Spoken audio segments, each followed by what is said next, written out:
forward in being able to mass produce the candy products. Continuous processing, a series of machines in sequence that move product from mixing through wrapping without stopping, came to the plant in 1947. Today, this process is still used to make all Master Foods products, from M&Ms to Milky Way to these Snickers bars, named after the Mars family's favorite horse.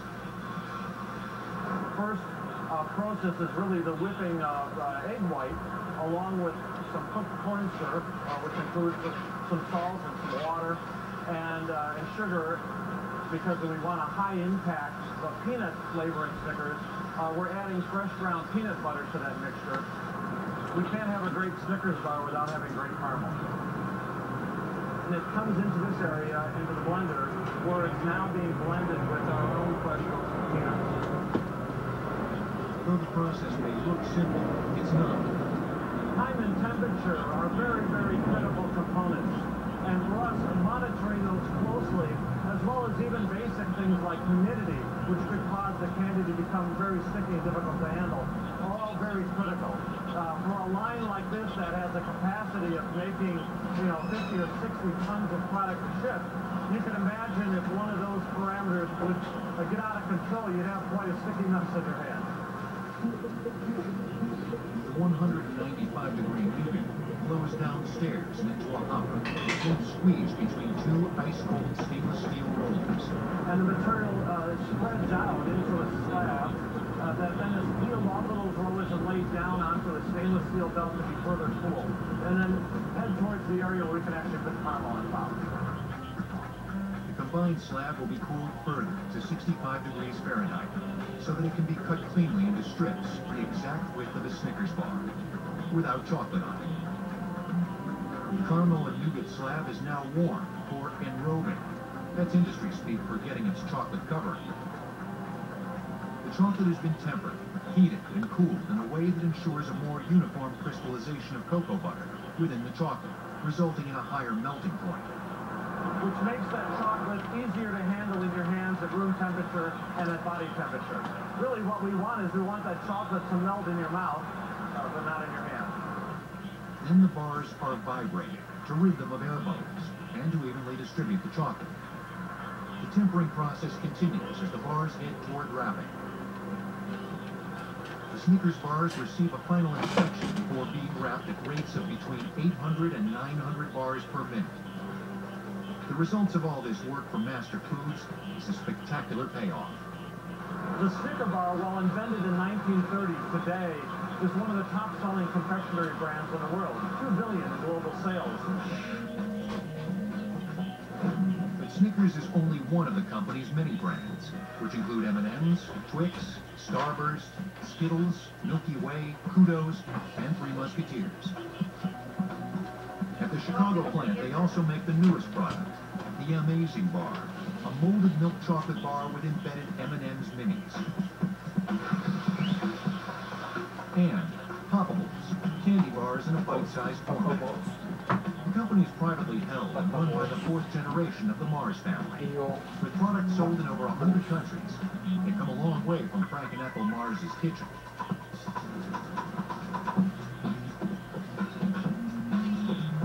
Creativity in the kitchen was also the genesis of this popular snack. Potato chips are made from special potatoes, and more of them are grown here in this potato chip powerhouse state than anywhere else. And no, it's not Idaho. The melting point of cocoa butter between 97 and 99 degrees Fahrenheit is right at human body temperature, which is why chocolate melts in your mouth. Snack Food Tech will return on Modern Marvels. I'm Barack Obama, and I approve this message. We're still fighting our way back from the worst economic crisis since the Great Depression. Our businesses have created almost 4.3 million new jobs over the last 27 months, but we're still not creating them as fast as we want. The president's job plan with the teachers, firefighters, police officers, and construction workers back to work right now. And it's paid for by asking the wealthiest Americans to pay a little more. But Congress refuses to tell Congress we can't work. How long since you worried about that? Since before jeans were this skinny. I don't have dirty clothes. What's up? you have duty gloves? 29th birthday. Head and Shoulders, clinically proven to improve scalp health. With 7 benefits, there's no worries from flakes and breakage. Since my grunge days, remember that? Maybe I have gloves right now. Head and Shoulders, scalp and hair beyond compare. With public Wi-Fi, your laptop or iPad You see, Daddy, this is how loud this is. data feeds, and your connection speed slows down every time another person logs on. With the Net Zero 4G mobile broadband device, you can become your own personal hotspot and enjoy fast, secure internet access wherever you go. I know my mistake. Net Zero 4G does not require a contract or commitment, and data plans start at just $9.95 a month. Yeah, because the reason if I make one mistake, I have to do the whole night the way it has to be done. Go to netzero.com. But Daddy, when are you gonna teach me how to do it with this crappy TV? I don't know what it's like. Welcome to the neighborhood. Hi. We brought you a pie. Oh, This one? Inconsistent billing. This is. Yeah, but we have bondage for our home phone. It's better. Well, it smells like vegetables. We all bundle. We all bundle. We all bundle. Don't get bundled, get bondage. Call or click today to Why start did you bundling say and start saving. They, why did you say they? More bikes than Progressive. You got She's that? one person, so she's her. Yes. Well, if you know anybody else who also Did she? My mistake. we got same coverage. I told you also. Told you. Not like bikers love their bikes more than life itself. I doubt anyone will even notice. Leading the pack in motorcycle insurance. Now that's Progressive. Call it click today. In the swamp, there's no games. Except for one.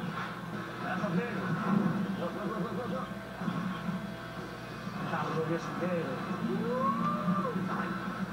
The Swamp People game, now on iPhone, iPad, and Android.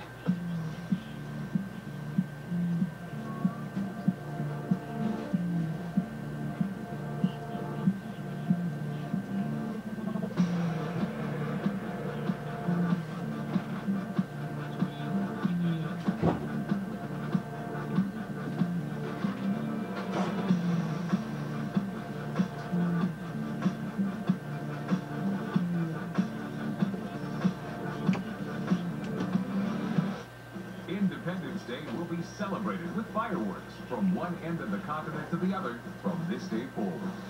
Phantom fireworks, brighter, louder, safer. When America wants fireworks, America buys Phantom.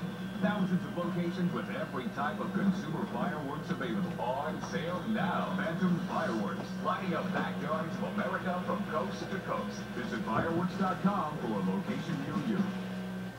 Monday.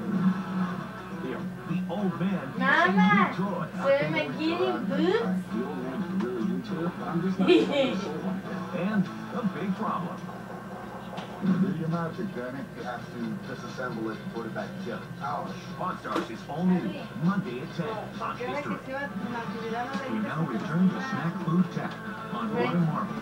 You know that, Ma. Si no tuviera dinero, no sería $24 billion worth of She has to. That's loads of potato chips, corn chips, pretzels, and just about anything you can put salt on.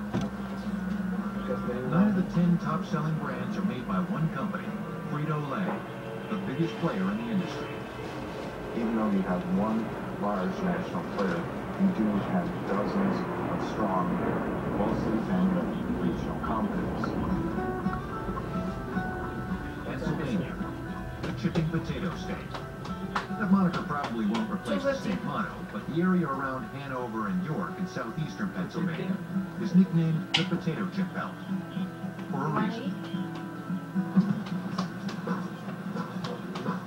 Not just any old potato is fit to become a potato chip. They're bred specifically for that purpose, to be round and to have low moisture content. Water has to be cooked out, and too much of it leads to a bland-tasting chip. Although the potato was discovered and cultivated by pre-Columbian farmers in the Andes Mountains, it took several thousand years for someone to stumble on the idea for the potato chip. In 1853, George Crumb was working as a chef at the upscale Moonlight Lodge in Saratoga Springs, New York. The quick-tempered chef was insulted when a patron returned some French fries because they were too thick. In response, Crumb cut the potatoes thin as paper, fried them to a crisp, and sent them back to the table. Of course, the chips were a hit. He created a brand new product. There was no R&D involved with it. It was totally I heard about that, so the ingredients involved with this was anger and maybe a little bit of exacting of revenge. By the 20th century, people began frying chips in their kitchens and selling them locally. This was especially prevalent in southeastern Pennsylvania.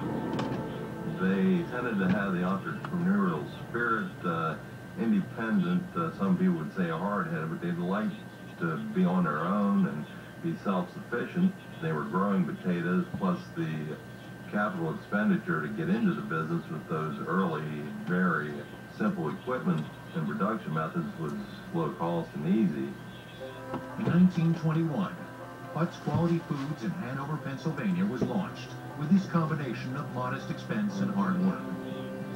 My grandfather, William Utz, was a factory worker at Hanover Shoe in Hanover, and Sally, his wife, was a homemaker. Bill heard about an older gentleman in York, Pennsylvania, who had a small chip kettle that wanted to get out of the business, so he quit his job at Hanover Shoes, scraped the other $300, bought the equipment and brought it to their home in downtown Hanover. So from that point, Grandma Sally began cooking the chips, and Bill would go door to door selling them. By 1930, Hanover Home Brand Potato Chip, as the company was called at the time, expanded to a building behind the house. By 1936, their automatic potato chip cooker was frying 300 pounds of chips an hour. This early cooker was a quantum leap forward. But nothing compared to this contemporary $5.2 million fryer. We're now at the beginning of one of our continuous fryers. This is our biggest fryer. It's capable of doing 4,200 pounds of chips in an hour. Before the chips hit the oil, potatoes must be sorted. One of the things a lot of people don't realize is we have to sort the potatoes into various sizes in order to get those potatoes in the bag.